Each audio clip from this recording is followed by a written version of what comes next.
Hey, Buff Nation, voice of the bus, Mark Johnson here. We come to you from Potts Field, where in just a few weeks we're going to hold the Pac-12 Track and Field Championships. But coming up this week on the Buffalo Stampede, hardware is home where it belongs here in Boulder, Colorado. The CU ski team winning its 21st national championship. We're going to talk with the head coaches, Yana and Ian. Men's basketball's won 6 in a row. They get ready for the Pac-12 conference tournament. We'll talk with head coach Tad Boyle and a guy who's been as good as anybody in the Pac-12, KJ Simpson, a point guard, will be on the show as well. Plus, women's tennis has won 11 matches in a row. We're going to talk with head coach Anthony Pham all this week on the Buffalo Stampede.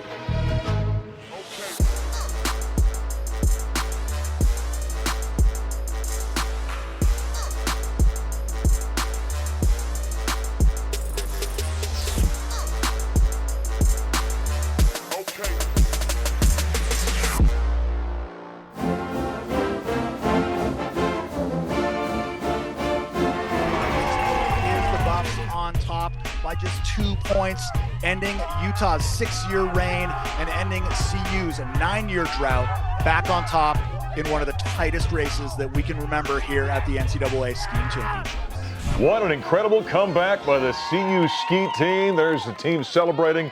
Johannes wondering if they actually did win it, and they did. Out of the ski shack here in the Buffalo Stampede. Yana Weinberger joining us, head coach for the ski team. There's the hardware right there. You know what? There's so many of them around here, though. That's what we do here in Colorado. We win national championships in skiing. That had to be an amazing weekend for you guys. It was unbelievable. Winning by 2 points, where usually meets are won by 40 or 30 points. That was incredible. So things didn't go all that well on Thursday. And so you get into kind of that final day now. Kind of take us through what the thought process is. And then it kind of comes down to your specialty, right, Nordic? Yeah, so Thursday, our men did great. We had Will finishing 4th and Magnus and Johannes 6th and 7th. And then women had a pretty rough day. They had one of the worst meets ever this season. And it's just unfortunate that happened during the championship. But I told them it's not about how many times you get knocked down, it's how many times you get up. And they came back on Saturday swinging and cut down the lead from 51 points to 17 points. And we still had our guys to go. And I told the guys, actually, my 10-year-old son told me that it's better to be a hunter than hunted. So the boys went out hunting, and Magnus skied like a mad moose that he is, went charging, and Will finishing 3rd. And Johannes' 11th place was enough for us to take the 2-point lead. So you and the staff, are you guys sitting there with sharpened pencils trying to figure out? Yes, Curtis was giving us updates, and it was so great to have all the staff there, and Rick was there, and athletes from tennis and track and field were there to celebrate with us. And in the end, everybody was crying and laughing and jumping around. It was just very emotional. Now, did I understand you've been involved in 3 of the biggest comebacks in ski championship history? Yes. You're kind of a good luck charmer this year, right? I mean, I don't think it's me. It's the athletes. They do all the heavy lifting. Yeah. What does it mean to you, though, as a head coach, to bring home one of these? It feels very good. It's like this team is incredible. They worked so hard all season, and they are just good athletes and supporting each other all the time, every day, and they really deserve this. And it's Philip Dahlquist taking the NCAA Slalom Championship, the final Alpine event for these NCAA championships. Well, switching from Nordic now to Alpine, bring in Ian Lockhead here. How was that weekend for you? I mean, we just talked to Yana about how exciting everything was. What was your experience like? Yeah, it was a crazy week. You know, the first run of the championships, Ryder Sarchet wins the top split. He's winning the race and skis out, and I'm like, we lost. Yeah. The girls come around, go 1-2 in the GS with Magda Luchek and Denise Dingsleader. They crush it. We're right back in the game. The Nordic ladies have a tough day on Thursday. We went into Friday night, we have to do something crazy.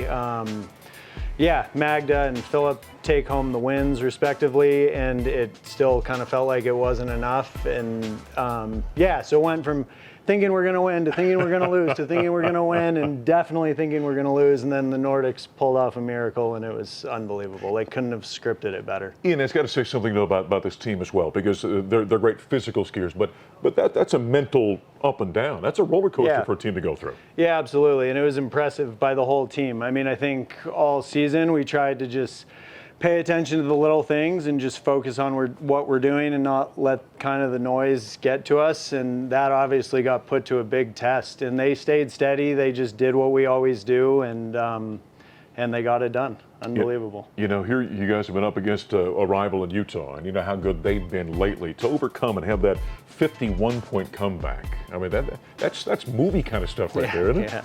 Yeah, absolutely. I don't even know what to say. Like I said, I woke up the morning of the slalom race and felt like we were absolutely going to win, and I left Hallison Hill on Friday night thinking we were probably not going to win. And unbelievable. What is the value for a way. ski team of having familiarity with the course and what you were on over the weekend? Yeah, I mean, to be honest, I feel like all bets are off a little bit. I mean, with Magda and Phillips sitting up there second run, both leading the race, and essentially, like, if you don't win the race, the championship's over. And for both of them to come through with all the pressure on in the moment, I mean, that's just a special performance, and that's just who they are. And it was must have been a heck of a pep talk about the coaching staff, right? It had nothing to do with a pep talk that much. I can promise you that's just who they are. What do you consider this great ski program? I mean, this is the standard right here, isn't it? Is that a pressure and expectation this team enjoys? Yeah, I mean, I think when you have a big goal, there's always going to be a risk of failure. And I think this feels so good because of the courage it takes to ignore that risk. And we went all in and we went for it and we set a big goal and we achieved it. The 21st National Championship in CU ski team history. Jana Weinberger, Ian Lockhead joining us here. Another trophy, home where it belongs, here in Boulder, Colorado. Coming up next in Stampede, we're talking hoops. Red hot men's team, winners of 6 in a row, heading to Vegas. We'll talk with head coach Tad Boyle. 10 seconds on the play clock. Up top to De Silva. Lob it inside. Eddie making the grab. Here comes the double team. Hook pass off. Cutter Dak. The right side. Elevates and a tomahawk with the right hand. Holy cow, what a play. A monster win for the CU men's basketball team as they sweep the Oregon Schools. Get that big win on Thursday over the Oregon Ducks. Back in the Buffalo Stampede. Voice of the Buffs, Mark Johnson. Buffs wrap up the regular season 22-9. Set a record, a program record in 121 years of men's basketball. No team's ever won 22 games during the regular season. Also end the season on a 6-game win streak. Now get ready for the Pac-12 Conference Tournament this week in Las Vegas. The Buffs are the number 3 seed. And to talk all about men's basketball, we hooked up with head coach Tad Boyle at Corelli's for Buffs Primetime. Presented by Coors Light. Coors Light, mountain cold refreshment made to chill. Celebrate responsibly. 22 wins. That's a heck of a number. Yeah, not easy to get there. No, it's not easy, and especially now when you're playing 20 league games. Yep. You know, back in the day when I played in the old Big 8, and we played 14 league games, right. And that means you scheduled about another 16 on your own, and a lot of those 16s were wins. So you do this in the world where there's 20 league games. You only have 11 non-conference, and one of them is usually a tournament where you beat a really good Richmond team and you lose to a Florida State. And so I think the way we scheduled and the 20 league wins and all the injuries that we overcame throughout the year says a lot about our team's toughness and resiliency. I keep coming back to those two words because that's what describes it the best. The guys, it's interesting being around them on the road and talking about the injuries. So here the last few games, you haven't had Cody, you haven't had Julian, haven't been at. Yep. The fellas don't seem to even think about it anymore. No, it's happened so much this year, and it happened early that, I think everybody with the next man up mentality, I know it's a cliche a little bit, but our guys have it. And, a guy like Bangat Dak, who really wasn't even in the rotation, a couple, 3 weeks ago, now is, and he keeps getting better and better and better. We've seen it in practice, but now our fans are seeing it in the games, even though the short stints, and Ruff coming back from his injury. We weren't expecting him to play all year, and here he is filling an integral role for this team. And then, Cody, we're hoping, keeping our fingers crossed, we get him back for the tournament. Julian is probably a little bit further behind than Cody, but depending on how far our season goes, we can get him back in the fold. And you don't have to say anything about this. The other day when they pared the Wooden Award list down to 15, and KJ Simpson was not on there. And I just about cussed on the air the other night when I announced that. Yeah, it's ridiculous. I don't know who does that. Sports writers? I think so. That's yeah. what you Never expect. trust the media. Never That's trust what the you media. expect. You don't ever want to do that. Yeah. Yeah. Hey, sorry, Doug. Yeah. Well, we've never trusted Doug anyway, so it's no big deal. The game, you made us a little bit nervous on Thursday night at Oregon. It turned out to be a great win, but you get down by, 12 or 14 there in the first half? And Mark, look, credit goes to Oregon. They came out. Yeah. I mean, Jackson Shellstead is a hell of a player. I mean, he's a good point guard, especially for a freshman. KJ definitely got the better of him here in Boulder, and I think that kid took it probably a little personal. He came out, and but Oregon made shots, and we just talked about the first media timeout. Guys, just keep grinding on defense, keep making them earn everything, and just our guys didn't panic. They just kept chipping away, and all of a sudden, boom, we look up and we're down. I think it was 18-17, and then we took the lead, and then once our guys were in it, we go in at halftime and we had 8 turnovers. Yep. And we were shooting 60%, and they were shooting 50-some percent. And they said, guys, if we guard and we cut down our turnovers, we can win this game. And we didn't necessarily guard our best that night. Certainly, Oregon State, we were much better defensively. But Oregon had a lot to do with it. They got some good players. It's not like Oregon laid an egg for us. No. Sometimes when you're getting ready to take the court, as a coach, I'm like, boy, I hope the other team just would play bad, And that would make it so much easier. I mean, I shouldn't say that, but that's what I think. And it doesn't happen. It didn't happen that night, and sometimes maybe it does. But you know what that is? That's coaching right there. Yeah. Yeah. I hope the other team plays bad. Oh, wouldn't that be nice? I mean, just make it so much easier. But you play in a league like this, the well-coached teams and talented teams. It usually doesn't happen, but. And it didn't happen. Oregon, again, we I don't want to say we took their best shot, but Infale Dante is coming and coming. Jermaine Kuznard's an all-conference player. Shellstad's a hell of a player. They got good players. Yeah. And our guys, I love where they are mentally. I love where they are emotionally. We're in a good spot right now, but that could change, at any minute. That's why they call it March Madness, right? Yep, that's right. Because it's madness. But I like where we're at, and I wouldn't trade our team for anybody. Well, as Ted always says, I just want one more. That's right. 3 times this week in Vegas. There's one more. That's right. Hey, Coach, good luck this weekend. Okay, appreciate it. All right, let's hear from head coach Tad Boyle. There he is, head coach Tad Boyle on a Buffs primetime at Corelli's this week. Buffalo's now the number 3 seed in the upcoming Pac-12 Conference Tournament. They'll play on Thursday. Late game, 9:30 Mountain Time against the winner of the 6-11 game, that being Utah and Arizona State. Coming up next in the Stampede, we're going to talk to a guy that's making a run for Pac-12 Player of the Year, the outstanding junior point guard, KJ Simpson.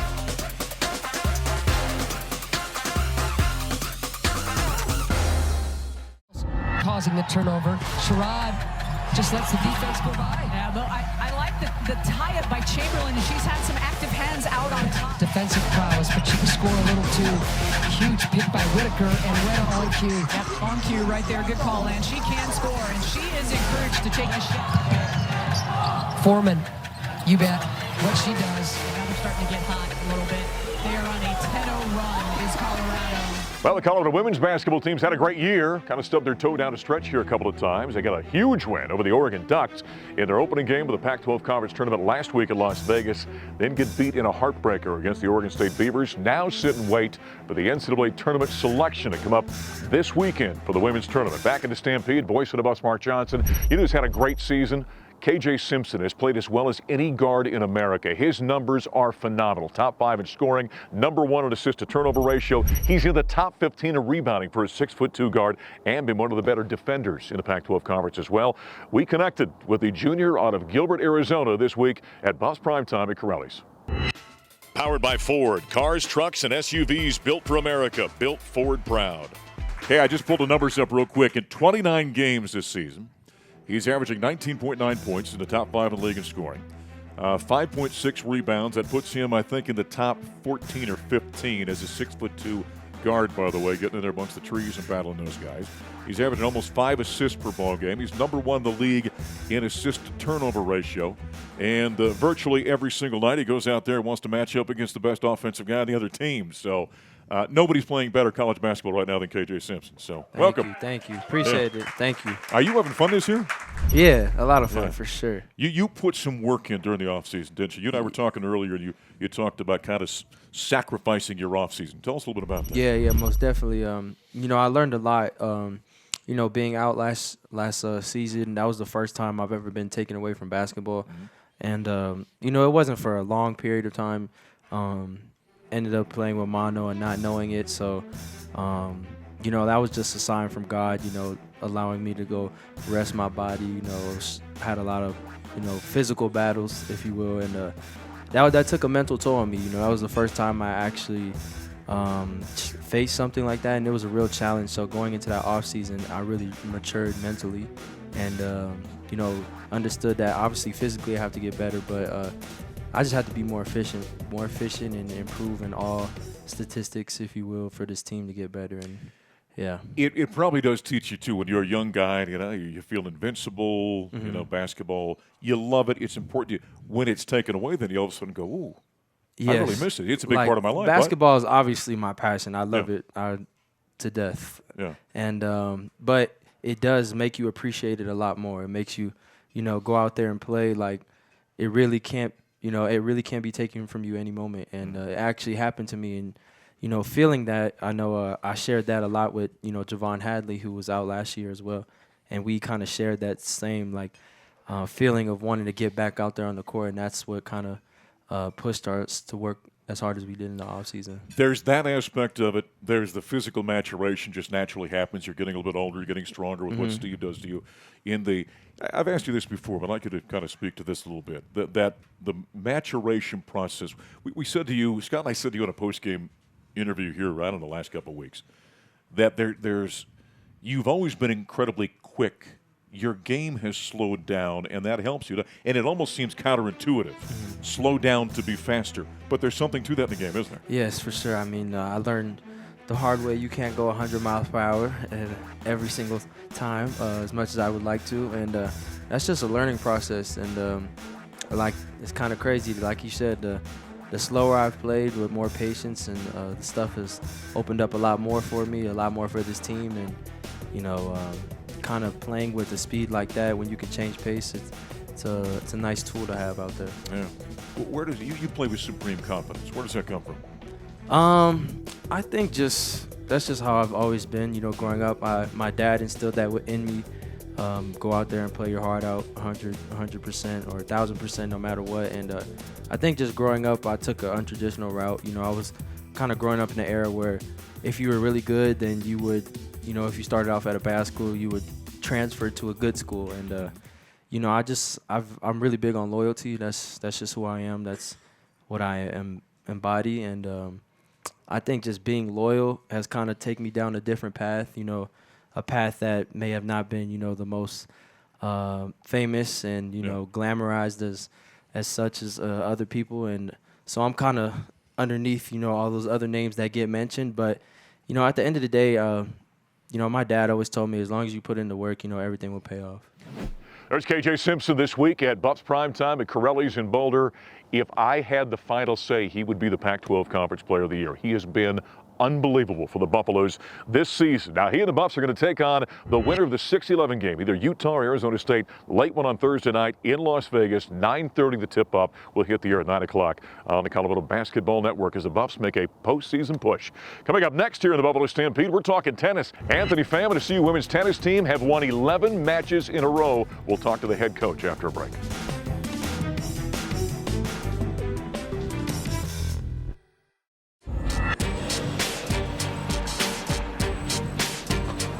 Well, there's some great highlights of the CU women's tennis team getting a nice match victory over the Oregon Ducks as they open up Pac-12 Conference play back in the Stampede. Voice to the Buffs, Mark Johnson, Anthony Pham, head coach. Man, 12-1 so far. 11 match wins in a row. You guys have gotten off to a great start this season. Yeah, we're obviously excited with the starts. Team's done a good job of keeping it going, and we know we get into the tough part here of our schedule in the Pac-12. Everyone in the Pac-12 is really, really good.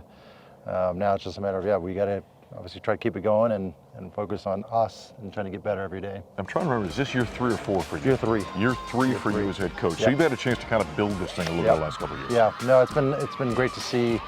The buy-in from our group now is been great. Work ethic is high, and I think it's just the expectations have grown every year. Sure. The team understands what it takes. We had some good moments in years past, and now I think we're just kind of building that belief in the group and what we're doing. The victory over Oregon, kind of take us through that. I know you had some success in doubles, didn't you? Yeah. No, Oregon's always a very good team.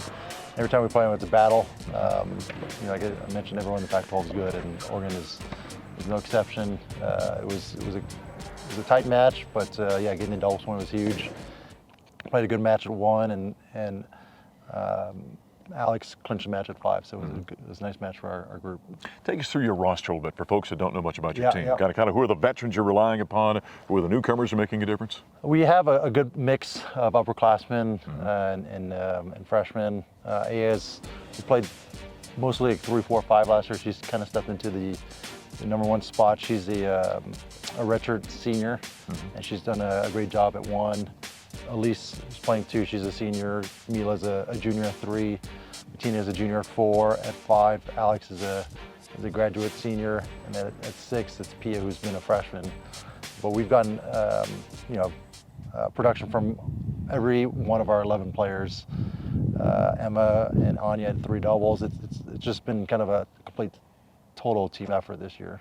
We were talking before we went on camera here about this great facility on South Campus out here. I mean, it's not a lot of people know that it's out here, but it really is a great setup, a great facility you've got here. No, we're very lucky. It's funny. Every time an opposing team comes to play us here, I think they spend the first 10 or 15 minutes taking pictures for Instagram and stuff. I'm biased, but I think we have one of the nicest facilities and one of the best views in the country. You've mentioned a couple of times how good women's tennis is in the Pac-12. Yep. Now we're all moving to the Big 12. What does that mean from a tennis program standpoint? Same thing. Big 12. I mean, all of these Power 5 conferences are strong in tennis. The Big 12 right now, actually, the number 1 team in the country is Oklahoma State, so from the Big 12. So from a competition standpoint, it's going to be no different. It's just we're always going to be traveling to different locales in the country. But I know our team is excited to finish out the year in the Pac-12 and then start the Big 12 next year. Yeah, you kind of go from the frying pan into the fire there a little bit. A little bit, yes. Yes, absolutely. That'll be a big transition for everybody here at the University of Colorado. What do you got coming up here? See the Washington schools, right? We do. We play Washington on Friday in Seattle, and then we go to Pullman and play Washington State on Sunday. And it'll be tough challenges for sure. Boy, great start. 12-1, 1-0 in Pac-12 conference play. Keep up the good work. Thank you. Head coach Anthony Pham, to CU women's tennis program off to a great start here in 2024. That'll wrap up the Buffalo Stampede this week. I'm voice of the Buffs, Mark Johnson. Thanks for joining us. We'll talk to you next time.